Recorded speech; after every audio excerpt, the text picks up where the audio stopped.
Hi friends, welcome back to North Fork Ranch. An unheated greenhouse is the best way to increase your gardening productivity. After the initial cost of setting it up, it has little to no operating expense. Its main benefit is that it adds a lot of heat units to your growing season. Here in our climate, tomatoes that we would grow outside, we would only have ripe tomatoes for a month or two, where in the greenhouse we can be picking ripe tomatoes for about 6 months. This greenhouse is 21 feet by 33 feet long, and it has raised beds. Many of the things you grow in it, like the tomatoes and cucumbers, you grow vertically, and so they use less total space, and you can plant them closer together than you would outside. In the wintertime, since it is unheated and there's shorter hours of light, you can't grow the summer crops in an unheated greenhouse, but you can grow your winter crops, and they're much more successful than outside because you don't have the rain beating down on them. And even though the main difference is the extra heat you get during the daytime, it does give a few degrees protection from frost at night. Also, your plants won't get covered in snow if you live in a snowy climate. It's really pleasant to work inside the greenhouse when it's raining outside or cold and you're several degrees warmer inside. Otherwise, you just couldn't be working out in your garden. One of the best shortcuts when you are gardening is to put your plants in as transplants instead of seeding directly into the ground. And the greenhouse is the best place to start your seeds. Here we have some watermelon starts and cucumbers. These are moringa plants that we're experimenting with to grow for the greens. Most of the lettuces and broccoli in this tray have been planted in our outdoor raised beds. More tomatoes to fill in after we harvest the cabbage that are still in here from growing over winter. These screens I put on the trays when I first seed them because I've had trouble with the birds coming in and digging up the seeds. And so that protects them until they get big enough where the birds will leave them alone. Those are beets and these are sweet onions. And in the next tray we have zinnia flowers for my wife's flower beds. More lettuce and more broccoli for outdoor raised beds. Broccoli doesn't do so well in a greenhouse. It grows big leafy plants, but it doesn't make very good heads. But then cauliflower grows really well in a greenhouse. And so in the wintertime we'll grow cauliflower and lettuce and arugula, which we also grow in the summer. When growing your garden in the greenhouse or outdoors, it's best to plant things in succession instead of just planting everything all at once. That way, as you use your produce, you have more coming along for a continual supply. In this bed over here, I have 2 rows of tomatoes that are stringing up on the strings, and then on the sunny side, to be shorter and not shade those, I have a row of peppers. Last year I had all of those in this bed, and so I rotated it this year. A good way to utilize all of your space is to interplant with quick maturing plants such as lettuce or arugula in between the tomatoes once you put in the transplants.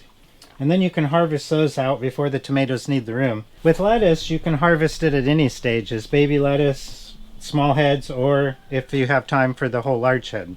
The strawberries here we've been picking already for over a month, much earlier than we could have had them outside. And I eventually plan to go ahead and transplant these strawberry plants outdoors into a raised bed. When picking your strawberries, picking the red ripe ones, the ones that aren't quite ripe yet, I like to kind of hang them over the leaves so they're not touching the ground, because then they're much less likely to get any rot or damage on them.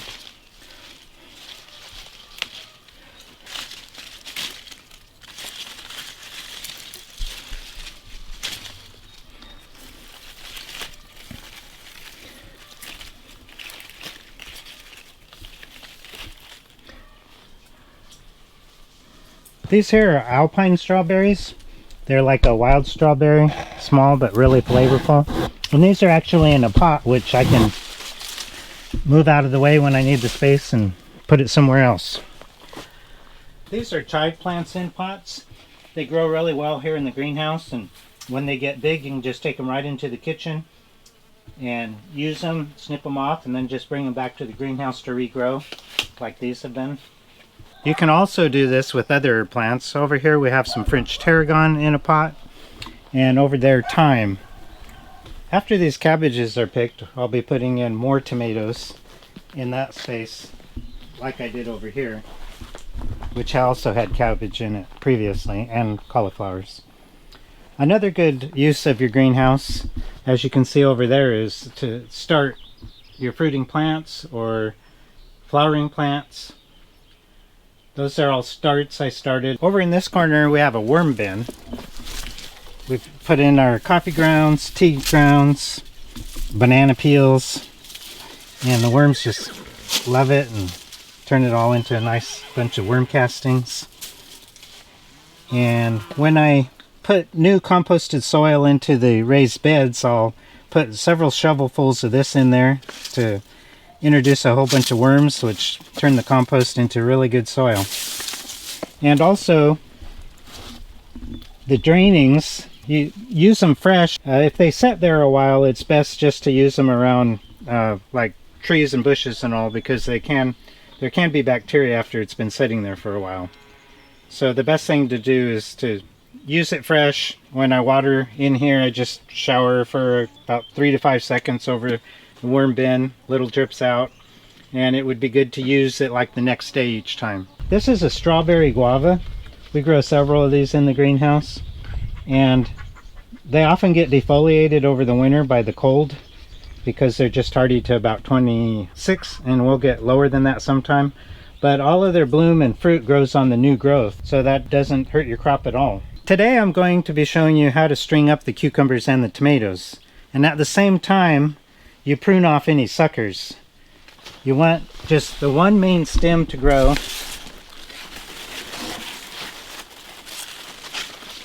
and as you can see, all the baby fruit on it.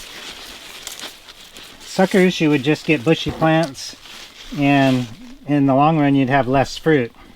These will actually grow so tall that by the end of the season I'll be using a step ladder to pick the cucumbers and the tomatoes. And we'll show you in a later video when they're all tall and full of ripe fruit. See, this right here is the sucker. They usually try to grow a sucker with a right in the where the leaf comes out, right by each cucumber. These clips you can order at a garden supply store. These black ones I can't find anymore, and I wish I could because they just last forever. The only ones I can see when I need a few more than I have to order new ones are these white ones, but just usually 1 year, sometimes maybe 2 in the sun, and they just get brittle and break. Where these black ones, I've had these for, oh boy, about 15 years or so now, reusing them all the time.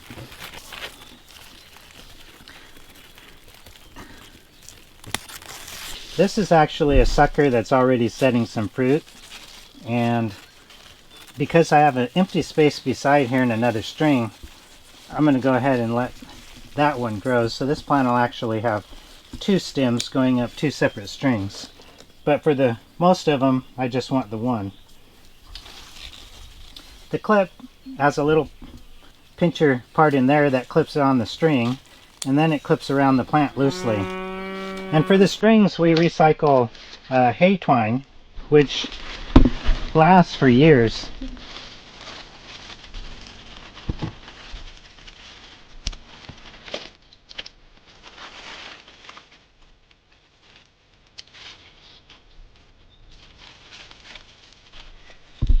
One pest we have around here when it comes to cucumbers is cucumber beetles, which they don't hurt it so much themselves, except that they spread cucumber wilt, which the plant will just start getting wilty, and there's nothing you can do. Once it does that, it'll just die. Cucumber beetles are attracted to the yellow, and so that's a sticky trap. It has a tanglefoot on it, which the bugs land on it because of the color, and then they get stuck and they can't get away.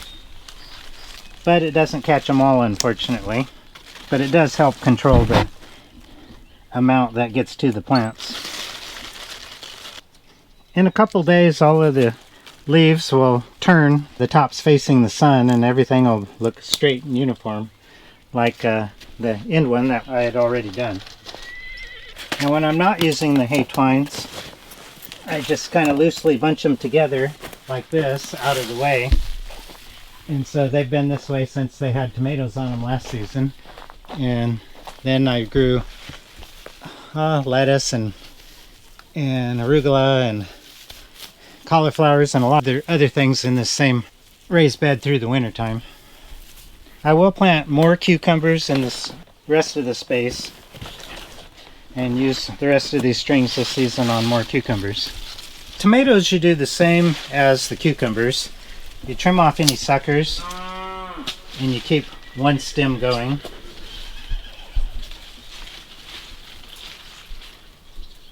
With these clips, once the tomatoes or the cucumbers get taller, and especially after you've harvested lower fruit and there's less weight down on the bottom, you can start taking off clips from the bottom and to move up to the top of the plant. Okay, the suckers, like on the cucumbers, they come out right in between the main stem and the leaves. And so if you don't clip those off, you're going to have a lot of branches, a lot of foliage, and not as many tomatoes, and they'll all be smaller. When we used to grow tomatoes outside in cages, we'd initially get a fair amount of fruit, but then we'd end up with really leafy, bushy plants and not that many tomatoes later in the season. These actually produce more tomatoes than the caged plants do when they're strung up and all the suckers are removed. When we were doing several farmers markets a week, we actually had 3 200-foot long greenhouses, and we'd grow a total of about 600 feet of tomatoes, all strung up just like this. Also with tomatoes, you need to trim out the number of tomatoes that are grown, because after about 4 or maybe 5 tomatoes, none of the others will get very big at all, and they won't be like a cherry tomato either, because they'll be kind of thick skinned. And I always like to try to do this earlier when they're not this big already. And this one actually was a blossom that set tomatoes, and then it just grows like a sucker on the end, which is kind of odd, but often happens. This is ideally, I like to thin the clusters at about this size. This is the 4th one there, so I'll trim off the rest of the flowers and before they've actually put all their energy into making those tomatoes. And another thing on tomatoes is, as the bottom leaves are getting older and fading, you trim those off, because they can end up, as they start to die off, causing mold problems, which can spread to the higher, healthier leaves. And so as they get bigger and you're trimming more of the bottom leaves off, you're going to have open area near the ground, more air circulation, and you'll just have healthier plants.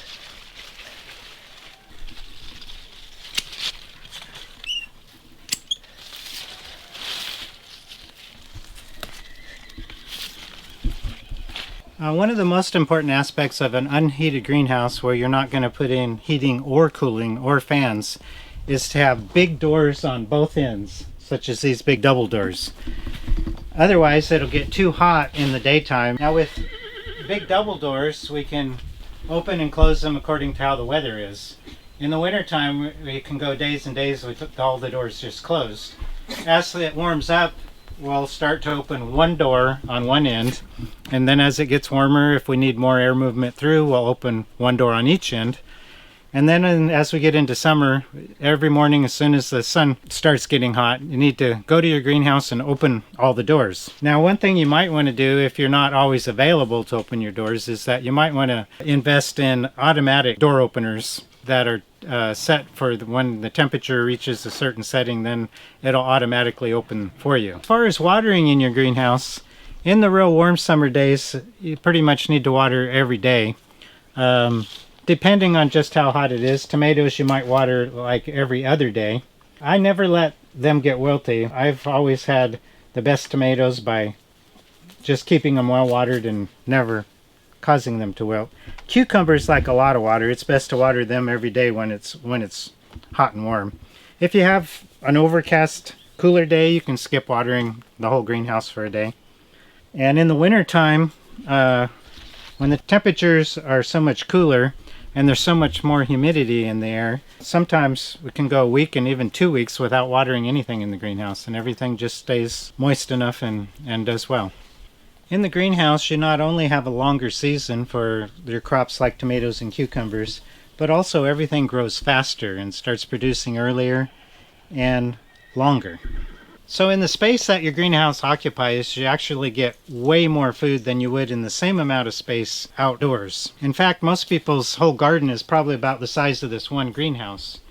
And so, aside from plants that, like potatoes, in the summer that you would need outside beds for, you could grow most of your whole garden in just one greenhouse and get a lot more produce than you would if you had the same amount of space outdoors and uncovered. I hope you enjoyed today's video. We will be making more videos to share the gardening tips that we learned in over 38 years of growing organic produce for farmers markets.